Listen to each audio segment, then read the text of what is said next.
This is Lightning Power Lunch, presented by Reif Rum on the Lightning Audio Network with Dave Mishkin and Greg Linnelli. Actually, to be honest, you're going to look statistically at, you look at a sheet of paper like this and be like, wow, like Carolina took it to Tampa. I didn't feel that. I just thought we had a terrible start. Like, you can't give that up. It felt bad. It looked bad. So that now we're down 1-0 in the first shift. And it's what Carolina does. That's what they do. They jump on you hard. You got to weather it, or you got to respond. And we just didn't. And so we turned it into a 40-minute game. And that's what basically gave them the chance. Now you got to, instead of starting 0-0 for 3 periods, you're starting down 2-0 for 2 periods. And I thought we did a great job coming back and gave ourselves, obviously, if you're watching the game, every chance to win that game. I'm sure we'll be on some highlights tonight.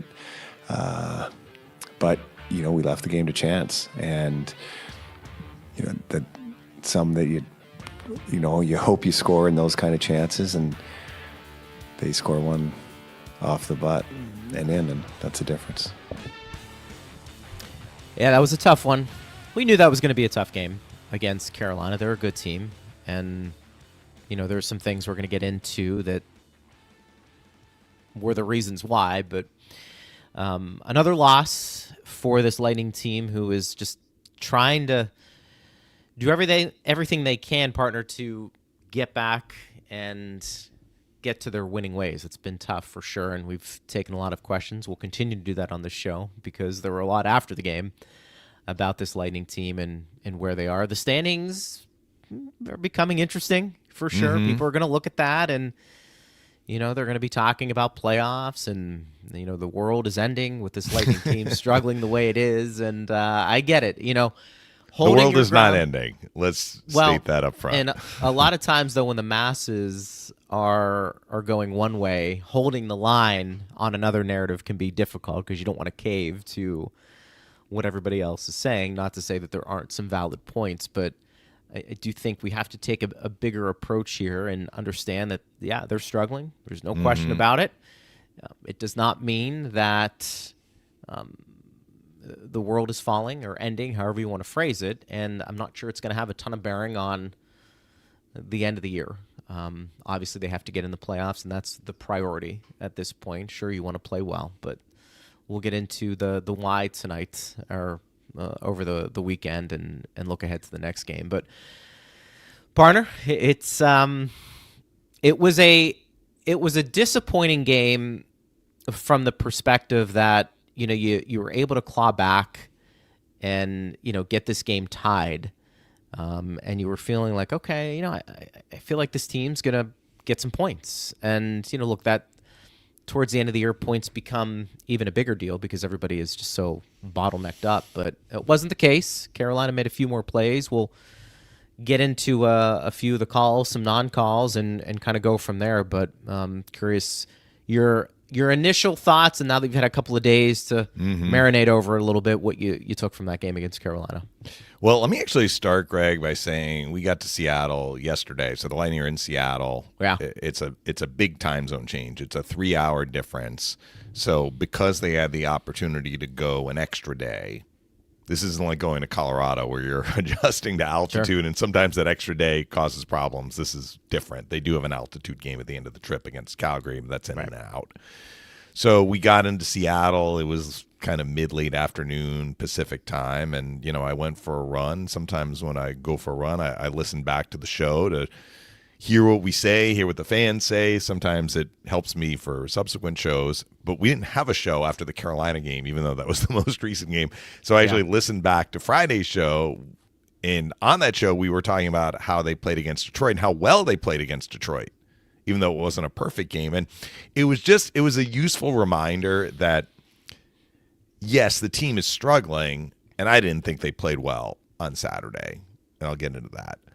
But they played much better on Thursday, and for people who are like, well, Detroit's not Carolina. Like, Detroit is in a playoff position. Like, Detroit is a viable playoff team, may make the playoffs. And yeah, they were missing some guys due to injury, but, you know, the Lightning played well, were deserving a win, got a win on Thursday. So they didn't on Saturday, but it's not like this has been a string now of 6-7 straight subpar performances. They had an extremely subpar performance on Tuesday against Columbus. They had a much better performance on Thursday against Detroit, and then they took a step back, in my opinion, on Saturday.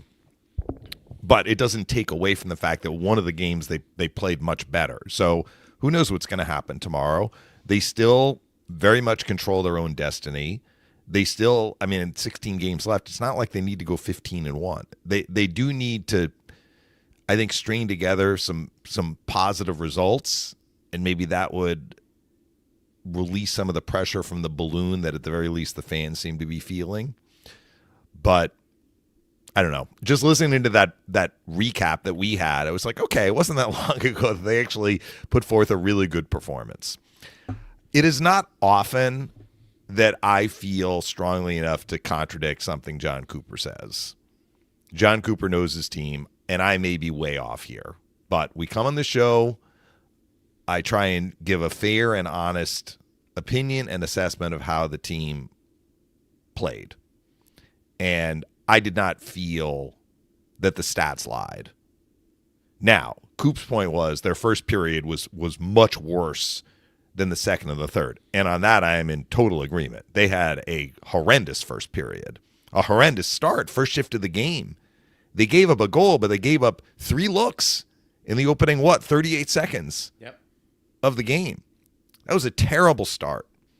We can get into kind of the weeds of the matchups, but the Lightning could set the matchup on the opening faceoff. Carolina started their top line, the Aho line, and the Lightning decided to match Cirelli's line. We actually said in the pregame it'll be interesting to see if, because Gord, Gergensons, and Holmberg were reunited for that game, would they look to match the Gord line against the Aho line? The game in Carolina, right after the Olympic break, the Lightning didn't get last change. Rod Brind'Amour didn't want that matchup.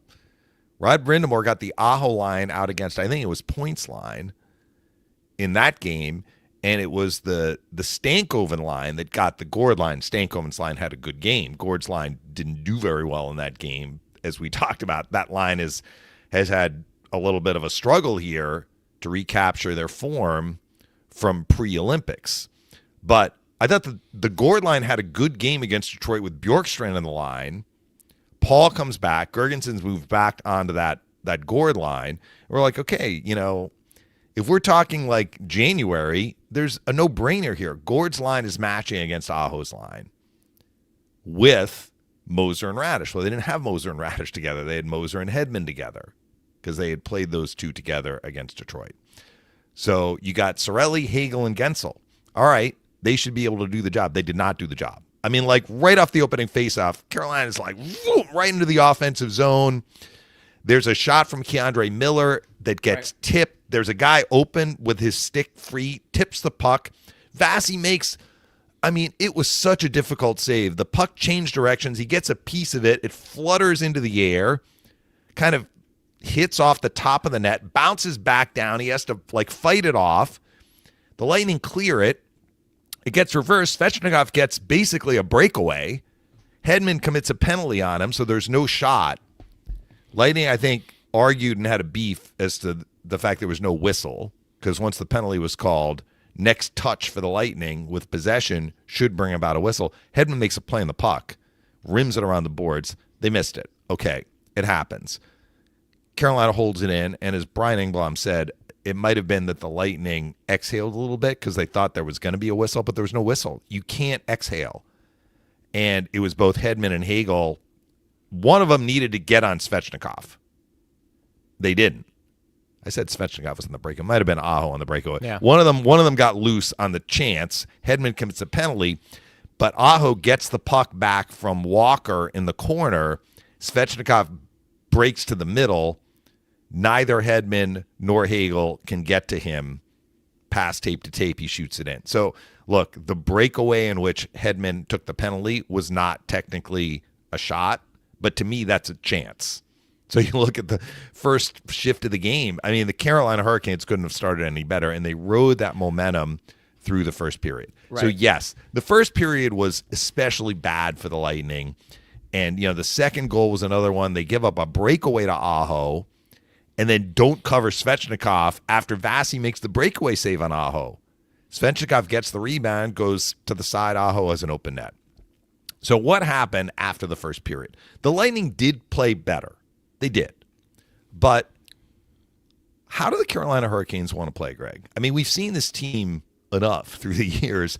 We know, the Carolina Hurricanes want to script every game the same way. They try and impose their will on the other team so that the game goes the way they want. I think every team probably wants to do that. But when it's going Carolina's way, you can really see it on the ice. They pressure, nonstop pressure. You get the puck, there's a guy on you. I mean, they play a man-to-man. And again, Brian was like, Brindamore doesn't really like the man-to-man because you can't exclusively play man-to-man when you don't have the puck. But they're basically pressuring. It's like a full court press in basketball, as we have said. And by doing that, they don't want you to have the puck. They want the puck. They want the puck the whole game. So what is the one stat short of possession time, which is not an official stat, but what is the one stat that we can look at that will help us understand which team had the puck more? Shot attempts. Now, Carolina likes to shoot. They are a shot volume team. They are usually among the leaders in shots taken per game and among the leaders in fewest shots allowed per game. But you add those two together, and then you factor in that they are usually last in block shots. That tells you that they have the puck a lot over the course of a full regular season. And in this game on Saturday, they had the puck a lot. They out-attempted the Lightning in all three periods, and the first period was the closest of the three. So even as the Lightning played better, and I think they did, in the second and third, I mean, they had nowhere to go but up. Shot attempts in the second period were 22-13 Carolina. And then going into a third period in which you battled back to make it 2-2, and the outcome is hanging in the balance. And if you just don't lose the third period, you're going to get points out of this game. Shot attempts in the third period were 26-12 Carolina. So I'm in agreement that the Lightning played better after the first, but Carolina dictated the terms of that game basically from beginning to end. When the Lightning got looks, they were isolated looks on counters. Carolina is an aggressive team. Sometimes they are over-aggressive, or if they don't get to a puck, they may give up something on counters. And look at the goals the Lightning scored, both on counters. Carolina pressed and pressured, and the puck went back the other way. Gord scores on kind of a partial breakaway. And then Gonçalves makes a pass to Destu that is almost intercepted. That's Carolina Hurricanes hockey. They are looking to make a play on the puck. Destu makes a terrific play to kind of poke it past that guy, sets up a 2-on-1. He and Point executed it beautifully, and they scored. So that's how they got to 2-2, but I didn't really think that the Lightning ever leaned on Carolina. Ideally, what you want to do, Greg, is make them play without the puck. It's hard to do, but if they're going to have the puck 60, 65, 70% of the game, they are the ones dictating the terms of what is happening. And, the third period goal that got them the lead, yeah, it was a little bit of a lucky break, maybe more than a little bit. Martinook takes the shot from the side. I didn't notice this at the time, but Coop said it afterward. It hit Hedman in the rear end, deflected off the inside of the post and in. So you're like, okay, a seeing eye shot. It was a seeing eye shot. But if you throw enough pucks at the net, you may get a break and one of them may go in. And what they got so many more dangerous chances than that. So the other part of it was, if you're going to cede possession, you got to protect the middle of the ice against this team. And look at the two goals they scored in the first. Clearly, there was a guy open in the middle of the ice. Svechnikov was dangerous the whole game. That line really gave the Lightning I thought he was their best player. When he got into space, he found space. He kept moving to the middle of the ice, and it was not just him. The Hurricanes had a lot of shot attempts in those high danger areas. Now, I don't have the final sheet in front of me I just have my own notes, but I think McDonough blocked a lot of shots. Like, he was very active in blocking shots that helped the Lightning, but they were giving up the middle of the ice, which was another problem. Like, if you're not going to have the puck a lot, batten the hatches, right? They weren't able to do that. So what makes this game a little unusual is, we have to acknowledge this, that even in that third period where the Lightning didn't have the puck a lot. They didn't. They could have grabbed the lead or they could have tied it. There were a couple of signature plays in the third period that we can look back on and say, these were big plays. One of them was Walker stopping Hagel from scoring into an open net when it was 2-2. He makes a skate save. The Lightning only had 2 shots on net in the third period, but 2 of their best looks were not officially shots on net. One of them was from Hagel, where Walker counts as a block shot, right? Walker got a piece with the skate. Then, when it was 3-2, Bjorkstrand has a chance on a loose puck in front. They said the shot attempt was blocked initially, but it came to Bjorkstrand. He's at the top of the crease. He makes the right play. He's trying to lift out on his backhand. It's end over end. It hits the crossbar and flutters over the net. And then right before the empty netter, this was the second of their 2 shots. Kucherov gets open in front, and Anderson makes a save on him. He also stopped Kucherov on the other shot, which happened right before Kucherov passed to Hagel for that shot attempt that could have given the Lightning the lead. So those are 3 plays, 3 big plays. Yeah, Carolina. Right. So their goalie stopped one, their defenseman stopped the other, and they got help from the crossbar. Right. But if you're going to look at those 3 plays and say, well, the Lightning should have tied, should have won, I mean, you're kind of overlooking everything else that happened. Just like Taylor Hall goes wide, cuts in front. Vasi makes an unreal skate save on Taylor Hall. I mean, Carolina finished with 35 shots, Greg. Is that the one Hall came by and blew past Hedman? Yeah, that was in the third period when it was 2-2. So a couple of things happened in the game, and I will point out some things I thought that actually were going well for the Lightning. I thought the Gord line had their best game since the break. They looked like the Gord line. They were the one line until Gergensen's got hurt. Unfortunately, he blocked a shot late second and couldn't continue. And that took a little bit of the steam out of that line, but not completely. I thought they were the Lightning's best line. But when Gergensen's was there with Gord and Holmberg, like, if you want to hang your hat on something, and hopefully Zemgus is not injured and having to miss some time, but if you want to hang your hat on something, Lightning fans, what did I say earlier last week? Such a big part of the Lightning's success this year hinges on the Gord line playing like they did for much of the year. We saw them. They returned last game. And as much as Aho, Svechnikov, and Jarvis were dangerous as a line, Gord's line, I thought, did make them play. Like, when Gord's line was out there, Carolina did have to play defense. They did.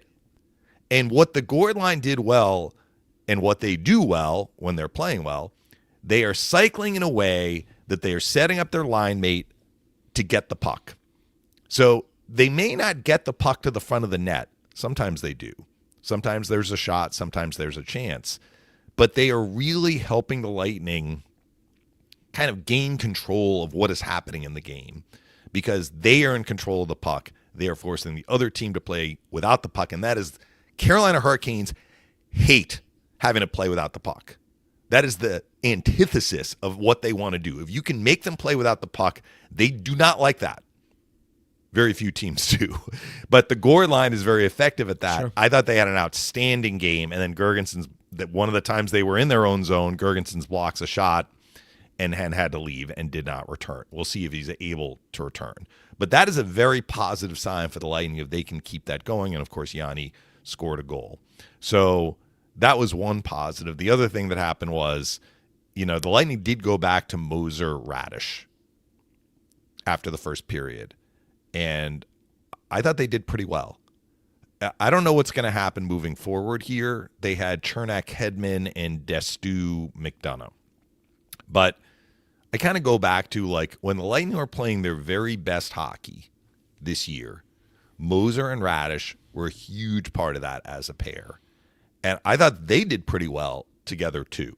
So these are very, very small silver linings in a game in which I thought the Lightning, I mean, they had a chance to get points, but to me, Carolina outplayed the Lightning in that game, and it was beyond the first period. But as I've said before, Coop has a way different feel of what's happening on the ice. We're way up top. We have a different perspective on the game, and he even pulled up the stat sheet. If you had the audio stream going, like in that clip that we played, Coop actually pulled up the stat sheet and said, you might look at the stats and say Carolina had their way. I disagree. Well, I did think Carolina had their way with the Lightning, but he's the head coach and he has a much different feel about it. So you move on to the next game. You're facing a Seattle team that is in, contention to get in the playoffs. They're on the outside looking in, but they won a couple in a row. They just beat the Panthers here in Seattle last night. And, it's imperative the Lightning start getting points again. But they will have to play better. There's no question than what they showed on Saturday against, let's be honest, like this is one of the top teams in the NHL. You brought that up at the beginning of the show. Carolina Hurricanes are a cup contender. They are a terrific team. They came into Tampa, and I think that they executed their game plan to a T, and they got some big plays. They got some big isolated plays from their goalie, from Walker, and they got help from the crossbar as well. And I think two things also to point out for that game is that Carolina is notorious for coming out of the gates strong. Mm-hmm. And the Lightning just felt like they weren't ready. It's almost like you got to be ready to go. Got to be ready to go. And it just, you mentioned the first They were shift. coming off a home loss to St. Louis, which is a non-playoff team. I don't think that sat well with them. So they were, as they say, sure they were chomping upset. at the bit. Yeah. Which, even more the reason, yeah. You got to know a Rod Brind'Amour team's going to come in ready to rock and roll, especially early on after that. We had a lot of people. The last thing I want to say, though, and this is just, again, kind of the way I saw the game, I thought the Gord line had a great game, but it was a pretty quiet game for the Lightning's top six. Yeah. It was. I mean, Kucherov had the pass to Hagel the chance. I understand that. Point had a great pass to Destu on the second goal. But, which top players, the top players on which team had a more impactful game? Kucherov and Point, or Aho and Svechnikov? Yeah. I mean, if you follow the game, it was a pretty lopsided win in that matchup. Yeah. Kucherov felt like he was fighting the puck. They were really getting in on him, taking away his time and space. He was frustrated. Even with that, he had the chance at the end and the pass to Hagel. But relative to what we've seen from the Lightning's top players in a lot of games this year, I thought they had a fairly quiet night. Svechnikov, I'll reiterate it, I thought he was the best player on the ice. I mean, he was everywhere. He also, he gets under people's skin. You ever watch? I mean, he's definitely somebody that will go over the line a little bit, and he's got a big frame, and I just thought he used it pretty well. The other thing too is the beginning. We had some people ask us about why couldn't the Lightning challenge. You can't challenge that. That's not a challengeable play. Right. And so that's, people were wondering, because Brian was trying to explain it, that it looked like Hedman did have control and he kind of pushed it along the boards. And, right. That wasn't considered control. So to me, I mean, what is control? I've seen, enough delayed penalty calls, and most of the time a delayed penalty call does not result in a goal. Like the team that is getting called for the penalty does get the puck and there's a whistle. So sometimes we see the puck hits a player's stick and they don't stop the play. And I usually get annoyed if it's the Lightning, for example. He's like, why didn't they stop that? So the control word is the imperative word. If you don't really have control of the puck, then they're not going to blow the whistle. Yeah. I think it is hard to argue that when a player takes a swinging swipe at the puck and makes full contact with it and rims it up the boards, that is not control. I mean, the referee's looking right at Hedman. I think they missed it. I don't know if they felt that the Carolina player was the one who pushed it back to the point, but there's no way that you can say slapping at the puck and making full contact with the puck is not control. And in fact, we've seen whistles. It's not like you have to, as we talked about with Patrick Kane, stick handle in a phone booth. You don't need to reach that level of control. You basically just need to have possession. If Hedman rim that puck up the boards. Let's say there was no delayed penalty. If Hedman rims that puck up the boards and it gets past everyone and it comes to Cirelli, who's out on the ice, and he scores on a breakaway, Hedman gets an assist. That was control. That was change of possession. So I feel that the officials missed it. There should have been a whistle, but it doesn't take away from what the Lightning gave up even before the goal for Svechnikov in the first 30-plus seconds of the period, and it really didn't get a lot better after that. Maybe giving up the goal affected them, but I thought that one was missed by the officials. But maybe, if we have somebody in the league who knows exactly what happened, they may say, well, actually, that didn't rise to the level of control. Yeah. Which I don't really understand, but maybe that's what they felt. Nick Paul did return. I think it's going to take him a few games to work his way back into, I think, being the impactful player we know he can be. You mentioned the D pairings, at least, maybe changing things up, going back to the original pair from the second period on. That might be something they have to go back to. There are some guys back there on the back end, I think you would say probably collectively, that just aren't playing well. And tough news for Carlisle, who's going to miss 4 to 5 weeks. I mean, the Lightning just cannot catch a break. It seems like it shifts from one position to the other. Like the Lightning had D problems at the beginning of the year and some forward problems. But, you had Chernak, McDonough, and Hedman out. Lilleberg later went out. And they've had a lot of injuries on D. And then it was the forward position where they had, Point out, Cirelli out, Paul out. Paul was out from the start of the year. James is now out. Gonsalves missed some time, and now we're shifting back to the D. Right. Crozier is out. Lilleberg, hopefully close to returning, but he is out. Carlisle is out. I'm probably forgetting some other players, honestly. It's the never-ending It's hard story. to keep track of it all. Yeah, it's the never-ending story. I mean, at this point, you just want to hope that can they get a fully healthy roster by the time the playoffs begin, and I don't want to take that for granted because I know that the standings are what they are. Yeah. I want to take Lightning have a practice, by the way, later today, so we may have an idea from that practice who is able. I mean, we know Carlisle is out, but for example, Gergensons, is he going to be able to skate? Is he going to be able to practice? Does it look like he's going to be able to play? Brian thought he had his best game of the year. Well, that game line against has had Carolina. a lot of very effective games, Yeah, but he was dangerous. He almost scored in the first period. Anderson made, to say that was a skate save, that was like hockey players don't wear toe picks, but where the toe pick would be on a figure skate, like that was where Anderson stopped it. Like, he barely got it, nicked off the end of the front of the skate and then ricocheted off the post, but kind of the outside of the post and stayed out. That was Gergensons taking it out of the corner. No, did you think Gord's shot was deflected? It felt like it was fluttering a little bit on Anderson, I mean, honestly, I didn't think that was a great goal for Anderson. That's why I said it, gave them some saves. Yeah. It kind of, like we talk about the area, this was on his stick side, the area above the pad, below the stick. This was actually above, like it was above where he held the glove, where his blocker was. Right. It almost like went between his body and his right arm. It clearly crossed him up. I did not think it was deflected, though. Nikishin's trying to get over. I didn't think he got there in time. Okay. Because you shoot the puck. Sometimes he made a couple sometimes saves. it goes in. Yeah. I mean, the one on Gergensons Gergensons for sure, and then the one at the end of the game on Kucherov. I felt like they could have done a better job. It didn't look lead. like he was completely sharp early on, and I just felt like the Lightning could have done a better job of making him uncomfortable back there. They didn't have the puck, Greg. But that's the thing. That's what I mean. Yeah. They didn't. We talk about that urgency and being ready to play. Like there wasn't that. And I credit Carolina. Look, this is one of those games where we can say the Lightning didn't do a lot of things. The opponent had something to do with that. This isn't San Jose. Carolina, to your point, is a battle-tested team. They may come up short a little bit in the playoffs, but they're always going to be one of the better teams in the regular season, and they play a certain way. And they allowed and they forced Tampa Bay into some of those situations. Partner, I want to read...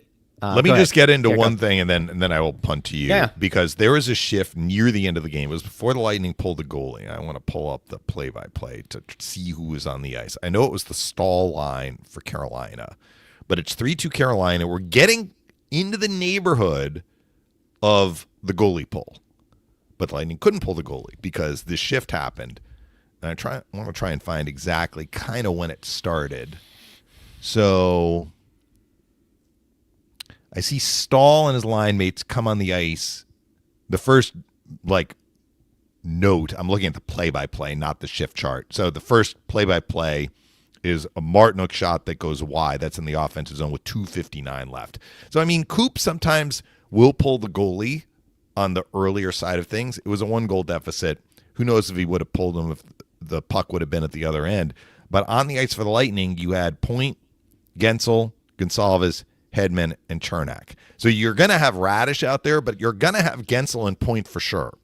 So it's possible that the Lightning were getting ready for the 6-on-5. They could not get the puck out of the defensive zone. It was probably close to a minute that Stahl, Martinook, and Ehlers, who I thought also had a very good game for Carolina, they just cycled it in the offensive zone. They were like the gourd line. The Lightning are down 1. They need the puck. They can't get the puck. They can't get the puck out. Carolina burned like a minute there. Yeah. From, again, I'm estimating here, about 3 minutes left to about 2 minutes left. Finally, the Lightning get a change. I don't even think Point and Gensel were on the ice when they pulled the goalie because they were exhausted. Kucherov was more fresh because he was not on the ice for the long D-zone shift. That's how he got that scoring chance. And then Radish got on the ice too because he was fresh. He tried to block a clearing attempt, and it just bounced off his stick, and then Stankoven scored the empty netter. But that in a nutshell is kind of how the game went. Carolina got the puck, and the Lightning could not get it back. Even late in the third period, down 1, Carolina was like, we're cycling this puck, we're working the clock, we're making you tired. At least 2 of your 6-on-5 guys are out here.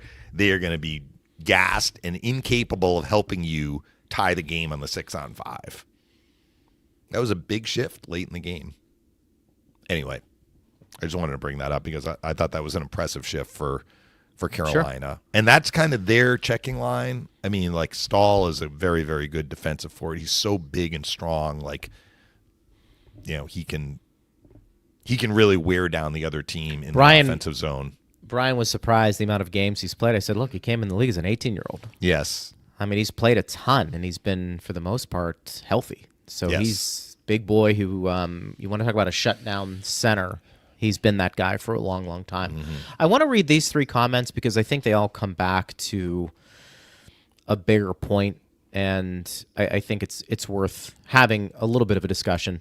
Tampa Bay says the Stu and Hedman haven't looked sharp at all together, but neither has most of the D-core. Kyle says, had to watch the Canes broadcast. Their announcers called out Hedman several times, even saying, quote, the Canes have nothing to fear when Hedman is on the ice. And then Tim said, I hate to say it, but Hedman is third-line defense, man. He needs to play with a fast defense partner to make up for his lack of speed. So obviously you can see kind of a recurring theme in here. The D-core didn't have a great game, and I don't think the D-core collectively has been very good since play has resumed from the Winter Olympics partner. But I know a lot of people have been focusing on Heddy, and look, he's their captain, and he's their Hall of Fame defenseman. So he had a bad game, and he's not had a great year. I did think that he played okay with Moser when they were a pair against Detroit. We would have mentioned that had that been the case. We actually said that switching up the pairings was part of how the Lightning did well, but he being Coop did not keep Hedman in for very long in Saturday's game. So the first fan who talked about Hedman and Destu, I have to be honest, I haven't really seen Hedman and Destu together as a pair, during this recent stretch. It's more been Destu with McDonough, I think. Yeah. I guess I think there was a time maybe post break where the Lightning were going 7D, and you had Lilleberg, Destu, and Hedman. The 3 of them were forming the third pair. So you may have seen Hedman and Destu together then. But I think once the Lightning went to 12-6, we've not seen Hedman with Destu. We've seen Hedman with Moser. We've seen Hedman with Chernak. I may not be remembering this exactly right, but I do know in the last few games, Destu has not played with Hedman. Hedman's played with other guys.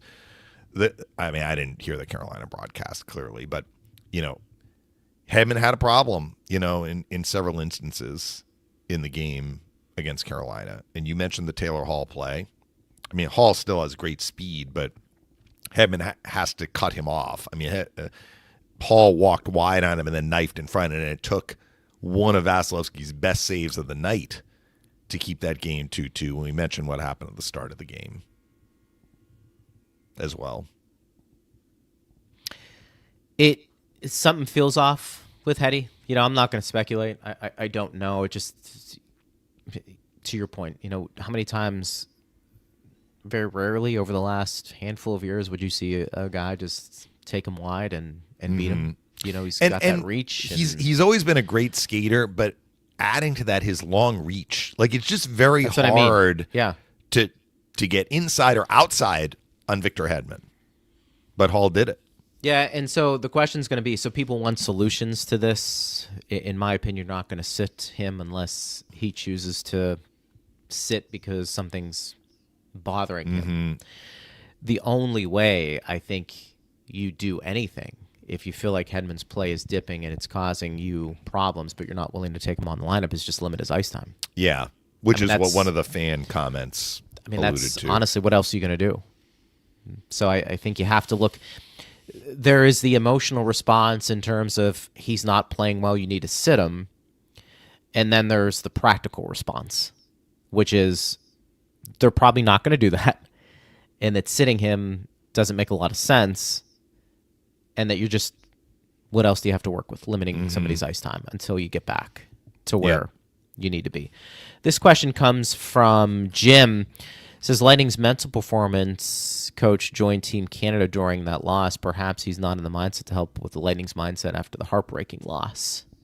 Well, that is Ryan Hamilton. I don't think the performance coaches, the mental performance coaches, have that happen to them. Yeah. I mean, it's his job to help the Lightning work through some of the mental struggles. I mean, Coop referred to this stretch, I think it was before the Detroit game, where we referred to this stretch kind of as the dog days, which, I mean, we're in the stretch run. It's not really the dog days, but the Lightning came out of the break a little bit in the dog days because they had such a big lead. Yeah.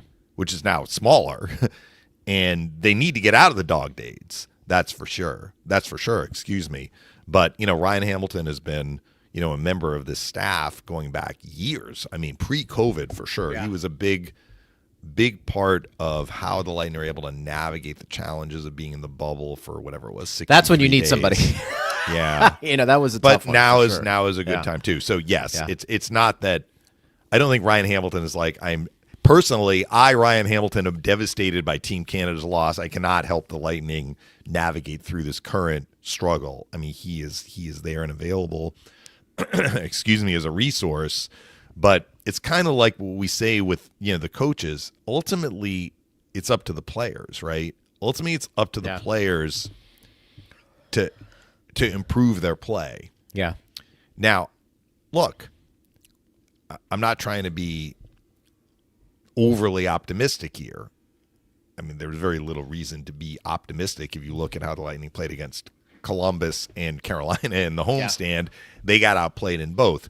But they definitely outplayed Detroit. They definitely outplayed Toronto in the win a week ago Saturday. And against the hottest team in the league, Buffalo, they made some mistakes, but they also, scored 7 goals. So they've shown signs of playing better. They've shown signs of playing a little bit better maybe than 3-7, I don't know, since the break. I mean, a couple of these games, they've been tied going into the third period. They were unable to get points out of it. They have to own the blown lead in Buffalo. But as we said, that game was a mixed bag for both teams. Mixed bag. That means that, there were some marbles in the bag. There were some like clunkers, but there were some like beautiful marbles in there too. So it's still a work in progress for the Lightning to rediscover their form. And let's see if they can have it kind of come together for them on this road trip. I mean, it happens, right? Like Minnesota. So Minnesota had lost a couple coming out of the break. They beat the Lightning. Then they went on a run. Like they won a whole bunch of games, and they've just lost at home to 2 non-playoff teams. They lost to the Rangers, and they lost to Toronto. in Minnesota, where they've been dynamite this year. So, like, they aren't in jeopardy of missing the playoffs, but it's kind of like you hit these points where things are not happening the way you want them to, and you have to figure it out. You have to find a way to get better. And I think even for the worst teams in the NHL, eventually, like, the slumps do end. You know, maybe they still don't win as much as they would like, but, you know, there's not a team in the history of the NHL that's gone 0-82.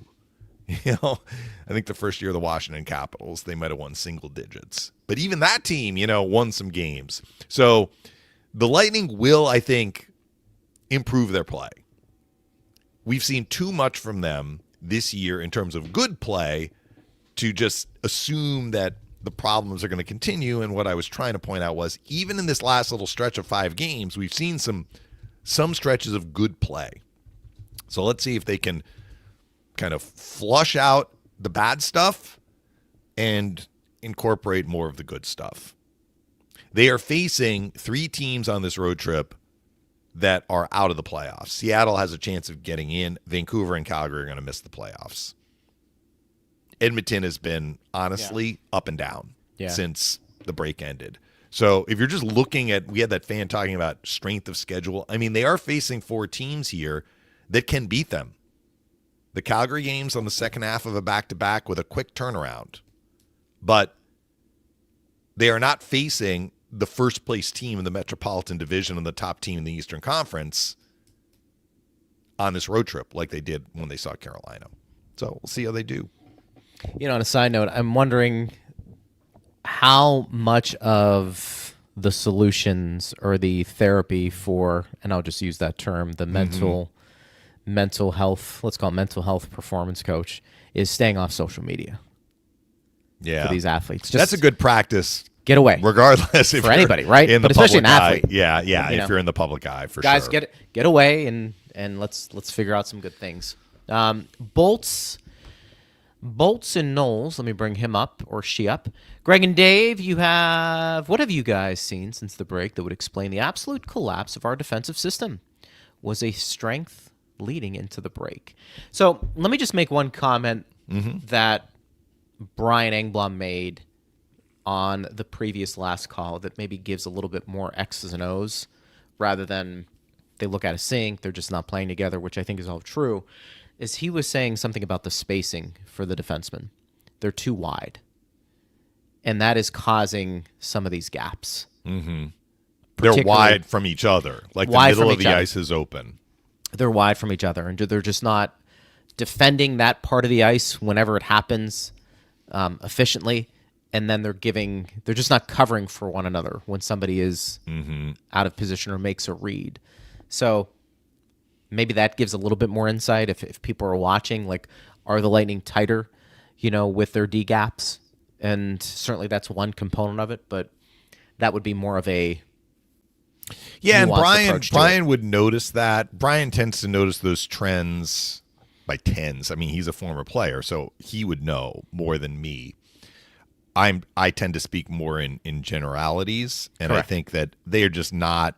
Their details are not as crisp as they had been, and some of that might be spacing, right? Like when things are rolling, everyone is in the right position, and so on the Martinook goal, it was a little bit of a lucky break for Carolina. It was, but how did Carolina enter the zone? Ehlers slices up the middle of the ice. And I mean, when the Lightning are really on things, they are cutting off that guy before he can accelerate. Like, he was flying on that shift.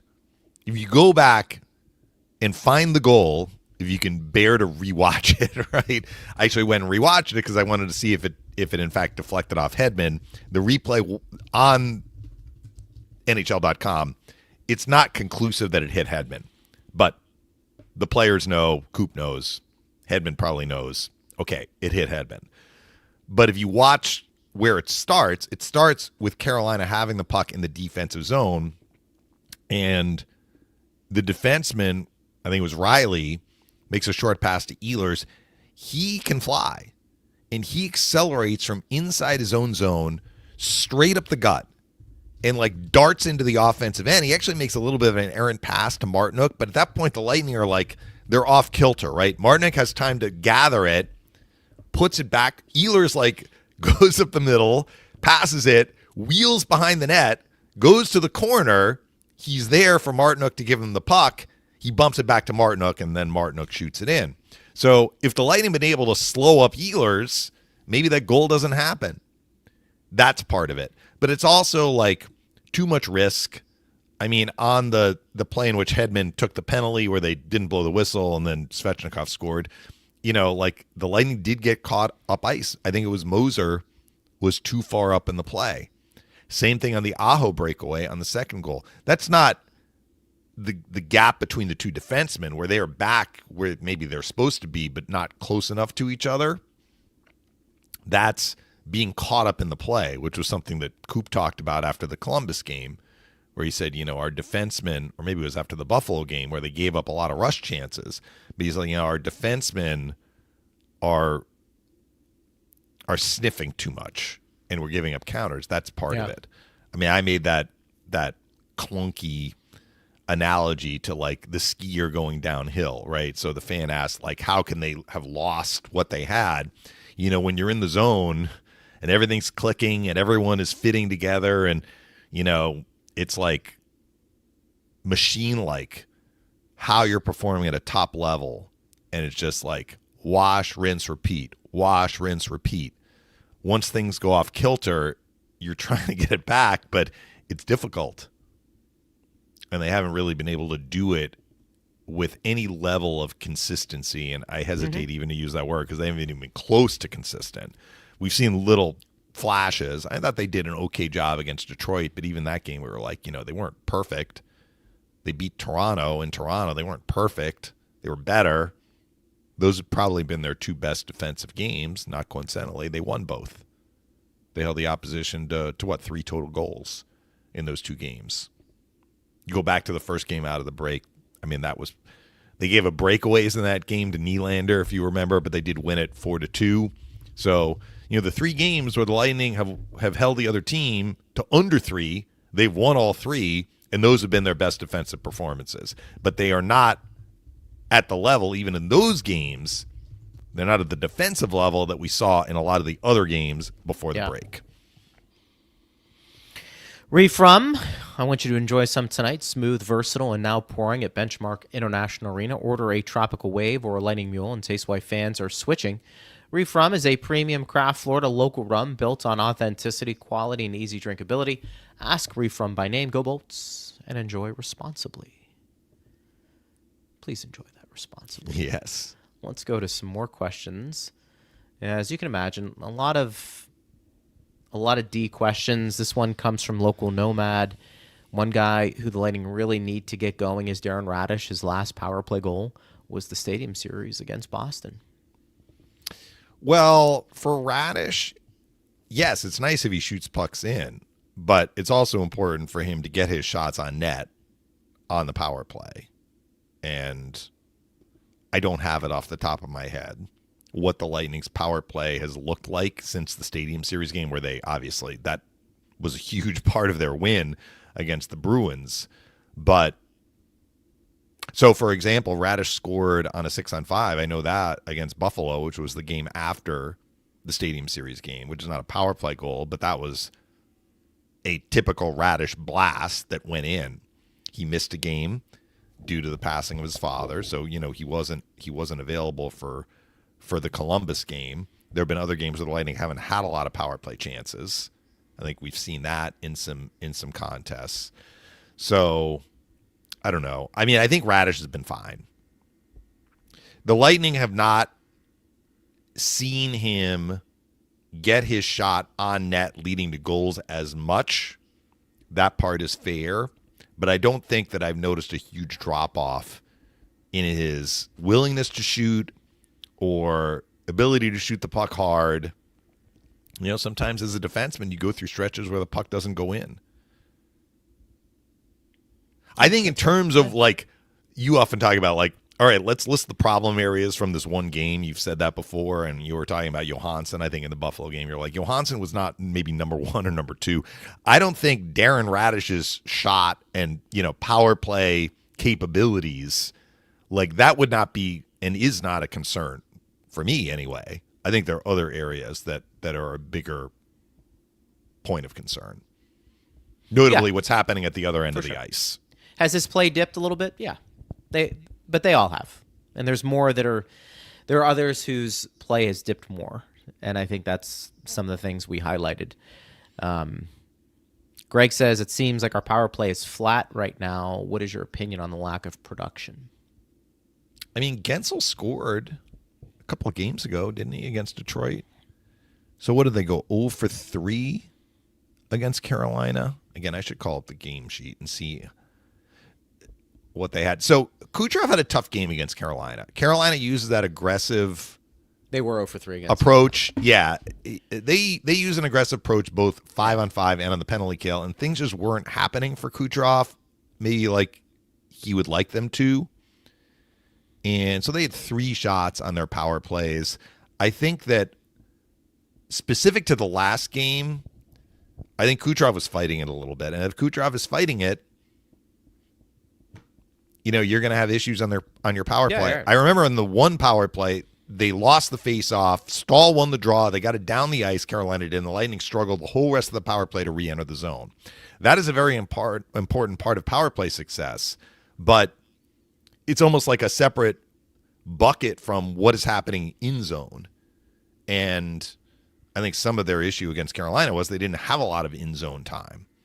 It's like when we talk about, like, why is Radish not scoring on the power play? Well, if Radish is stuck in the defensive zone or in the neutral zone because the puck is not entering the offensive zone where the Lightning have possession, he can't shoot it. So that in the last game was a little bit of an issue. They scored against Detroit on the power play. They couldn't make a play against Columbus, 5-on-5 or 5-on-4. So those are the last 3 games that I'm thinking of on the homestand. They didn't have a lot of power plays against Buffalo. We talked about that. What were they? 7-2 Sabres. So just going back over the last few games, I think some of it is the opponent, some of it is power play opportunities, some of it is themselves. They had a bad game. They did score 1. It was a big goal. It got them the lead against Detroit. Again, like in terms of the power play, I don't think that is. I'll echo what you said. Maybe it's not clicking quite as well as it was earlier in the second half of the year when it got really hot. But I don't think that is like at the top of the list as far as we need to, get much, much better. I will say this. Area. The power play clicking, though, can overcome some of the warts that they're showing right now, too. Mm-hmm. So while it might not be, you and I are looking at it, and I think we understand there's ebbs and flows to the power play, that if it starts to fall off a little bit and their other parts of their game are struggling, the power play can be an equalizer. Yeah. You go for 3. You go for 0 for 3 in a game against Carolina. Let's say you go 1 for 3. Now, all of a sudden, maybe that game is a little bit different. Maybe you come away with points.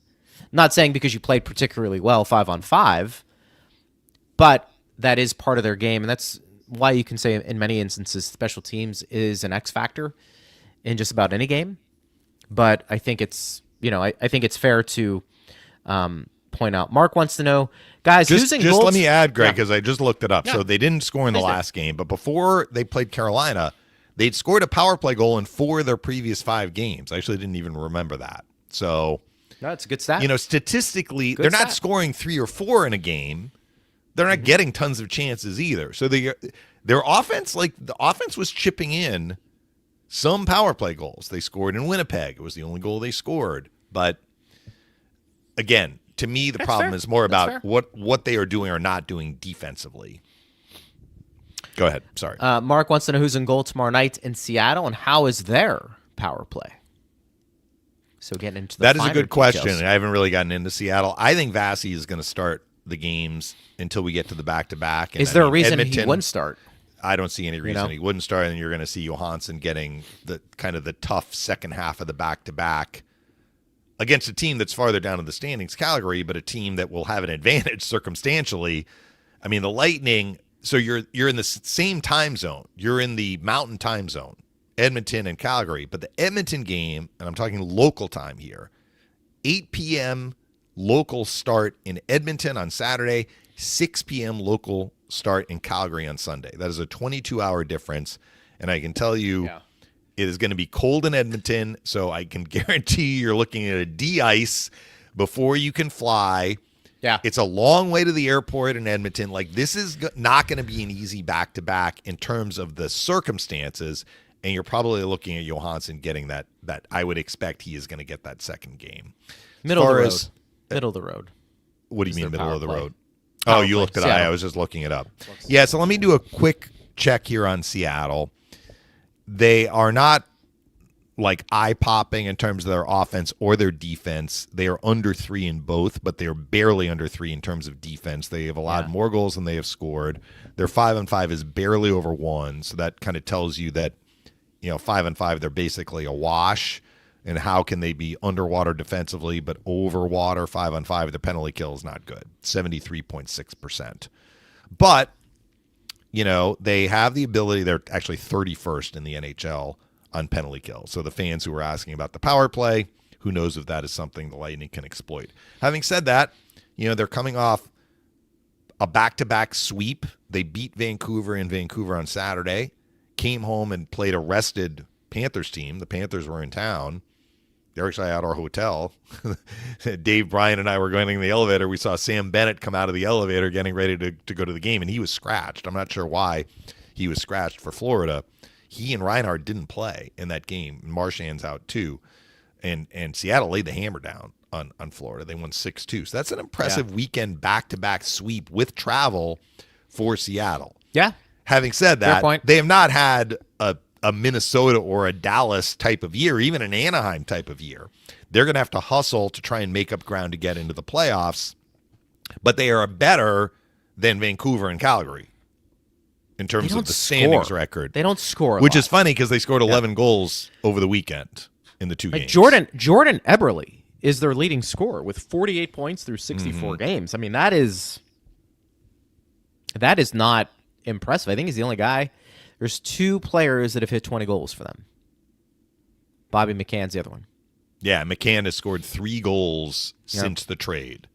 He scored all 3 goals over the weekend. There you go. So they had a few players. I'm like, who's that? Like, I didn't even recognize. I mean, I know Bobby McCann, but guys who produced last night for them, they had Berkeley Catton, who is a top 10 pick. He's in his rookie season. He's in the NHL. He's played 50 games this year. He scored last night for them. He has 6 goals. Ben Myers, I think he's played 1 game against the Lightning, possibly. Another prospect. He scored last night. He has 7 goals this year. Another guy that I don't know well, Ryan Winterton. He might have played 1 game in his career against the Lightning, and the Lightning only play Seattle twice a year. So Winterton is a 3rd-round pick.